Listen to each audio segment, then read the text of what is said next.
question du financement des entreprises et la question notamment du financement en fonds propres des entreprises européennes et françaises. C'est un sujet important et c'est Charles-Henri Devigny qui nous en parle ce mois-ci, le président de la F2IC en plateau à mes côtés. Bonjour et bienvenue Charles-Henri. Bonjour Grégoire. Merci, on vous retrouve donc une fois par mois. Vous représentez la Fédération des investisseurs individuels et des clubs d'investissement. Et donc, l'actualité qui vous a marqué, entre autres, cette semaine, c'est la question du financement en fonds propres, qui est une question qui est en cours de traitement, on va dire ça comme ça, à Bruxelles, par la Commission européenne, Charles-Henri. Oui, c'est le financement en fonds propres, c'est quand même mieux que les cryptos. On l'a bien vu cette semaine. Voilà, au moins il y a un sous-jacent. Non, oui, ce qui est important, et c'est le projet de directive qui a été présenté par la Commission européenne. C'est le projet de directive DEBRA, donc c'est un acronyme en anglais qui veut dire la dette et la relocation de la dette en fonds propres, hein, pour pouvoir justement rééquilibrer les incitations fiscales dont bénéficient les entreprises pour aller vers un financement vers les fonds propres plutôt que vers la dette. En fait, on va regarder un peu comment ça se passe. En France, comme dans la zone euro, les entreprises, elles se financent insuffisamment par fonds propres, hein, et l'épargne des ménages y est peu investie. Hein. Le contraste est grand avec les États-Unis, puisque les fonds propres des entreprises aux États-Unis, ça représente 123% du PIB. Hein, c'est quand même pas mal. La France, le ratio est à 74%. Hein, et dans la zone euro, on est autour aussi de 73-74%. Donc, quand un ménage américain investit 57% de son épargne en fonds propres et en France, c'est plutôt l'inverse, puisque c'est 69% en produits de taux et en produits de dette. Ah, bien sûr. Il y a une polarité inverse entre les marchés de capitaux américains qui financent l'économie réelle et une économie européenne ou française qui tourne beaucoup avec de la dette et de la dette bancaire, pour dire les choses. Voilà, d'autres chiffres, 75% des financements des entreprises se fait en fonds propres aux États-Unis, c'est ça. Alors qu'en France, c'est 75% avec des dettes. Ouais. Voilà, donc cette situation, elle est quand même générale en Europe, elle est préoccupante, et maintenant, il faut savoir comment on va pouvoir rééquilibrer ce financement, puisque finalement, la Commission, et tout le monde s'est accordé, de dire, en fait, on accorde un avantage fiscal au financement par la dette. Ouais. C'est la déductibilité des intérêts, c'est ça ? Des intérêts, voilà. Et donc, pourquoi les fonds propres, on ne l'a pas ? Ouais. Donc l'idée, c'est justement de rééquilibrer. Et donc, à partir de là, le texte préconise d'accorder aux fonds propres le même traitement fiscal que les dettes.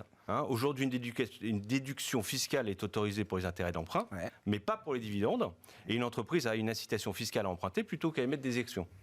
Ce problème dure depuis donc trop longtemps. Et donc, dans le détail, il y aura une franchise d'impôt applicable qui sera calculée sur la base de la différence entre les fonds propres net à la fin de 2 exercices fiscaux et multiplié par un taux notionnel. Bon, c'est des termes un peu barbares, mais le taux notionnel, c'est le taux d'intérêt à 10 ans sans risque. Ouais. Donc, en clair, la franchise ne sera accordée que pour la somme des augmentations de fonds propres au cours de l'année donnée.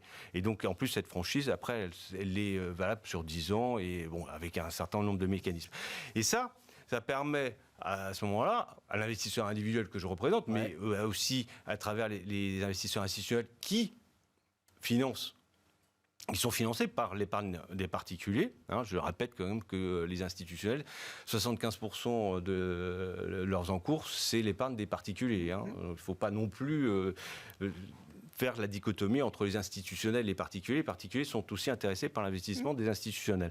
Et donc, ça va permettre, cette déduction, d'augmenter le prix de revient de l'investissement, puisque en fait, on va avoir une réduction de la fiscalité. Et c'est le genre d'incitation, parce que pour discuter avec quelques patrons de PME cotés, mais dans le non-coté, c'est la même histoire. Il y a beaucoup de groupes familiaux qui sont les actionnaires majoritaires de leurs entreprises, et il y a toujours quand même une réticence à ouvrir trop le capital. Un peu d'incitation fiscale, vous dites, ça peut quand même lever ce frein psychologique qu'il peut y avoir chez les actionnaires familiaux qui détiennent le capital des entreprises. Ça, c'est un autre sujet qui est beaucoup plus, pas philosophique, mais qui tient lieu à la fiscalité française, non pas sur les fonds propres ou les dividendes, mais sur les impôts de production. Et l'État est en train de revenir dessus, mais quand vous avez dans une PME, le chef d'entreprise décide que les bâtiments, il va les mettre dans sa SCI familiale. Bon, mais donc il veut ouvrir son capital. L'investisseur va dire attendez, les bâtiments font partie des actifs de l'entreprise. Pourquoi vous les avez mis dans une SCI familiale? Merci de les remettre. Donc c'est de frein à cette ouverture du capital et donc au développement de l'entreprise. Et ça, c'est un vrai sujet. Après, il y a l'autre sujet qui est l'incitation fiscale à l'entrée pour l'investissement dans les PME, parce qu'il y a une certaine déductibilité, c'est 25% dans le plafond des 10 000 euros pour l'impôt sur le revenu. Et là, nous, de la Fédération, on est farouchement contre les niches fiscales à l'entrée de l'investissement, quel qu'il soit, que ce soit dans les Sofica, que ce soit dans le Malraux. C'est une mauvaise incitation ? C'est une mauvaise incitation, puisque finalement, vous avez, en plus, on est en période de déclaration des impôts. Et merci de nous le rappeler. Voilà. Et donc là, on va dire, tiens, je vais pouvoir réduire mes impôts en mettant un peu d'argent dans le cinéma, dans le Malraux, éventuellement dans une PME. Mais les taux sont différents et l'incitation, elle n'est pas la même parce que les plafonds ne sont pas les mêmes. Dans les PME, c'est 10 000. Et encore. Et les Soficaf, c'était à 36. Les Malraux, vous êtes à 40. Et les taux ne sont pas les mêmes. Donc, moi, je suis contribuable. Je dis, là, je vais mettre de l'argent là où je vais gagner le plus. C'est naturel. C'est parfaitement naturel. C'est un biais cognitif qui fait que... Bon. Donc, chacun fait de l'optimisation fiscale à son niveau. Donc supprimons toutes les niches. Donc c'est ça la position de la Fédération. Oui, sauf que ça ne va pas être possible. Donc, faisons qu'une seule niche. L'idée, c'est, on fait une seule niche, 50 000, 60 000 euros, avec un plafond pour 2 personnes, pour un ménage dans un foyer fiscal, et avec un seul taux, 30%. D'accord. Et là, le contribuable, il fait son allocation d'actifs. Il veut investir dans le cinéma, il met... une somme dans ça le cinéma. redevient un choix positif. Le choix d'investissement redevient un choix positif lié à une vraie décision d'investissement et pas une décision de défiscalisation. Et tout le monde est sur le même pied d'égalité. Donc ça permet, à ce moment-là, d'aller vers une classe d'actifs qui est en train de prendre pas mal d'ampleur, c'est-à-dire cette classe d'actifs qu'on appelle le private equity, les PME. Parce que ce que vous disiez sur les marchés, c'est un peu volatile. Donc là, au moins, ce qui est intéressant avec le private equity, c'est que comme on ne voit pas la valorisation tous les jours, on considère qu'on n'a pas perdu tous les jours. Donc ça, c'est aussi pour mieux dormir et avoir... on verra si on dort mieux avec le private equity. Non, mais j'en sais rien. Oui, effectivement. C'est le principe des marchés pas cotés. Oui, mais après, évidemment, si c'est le private equity, il va y avoir une bulle aussi, il va y avoir aussi des illusions et il faut pouvoir investir de manière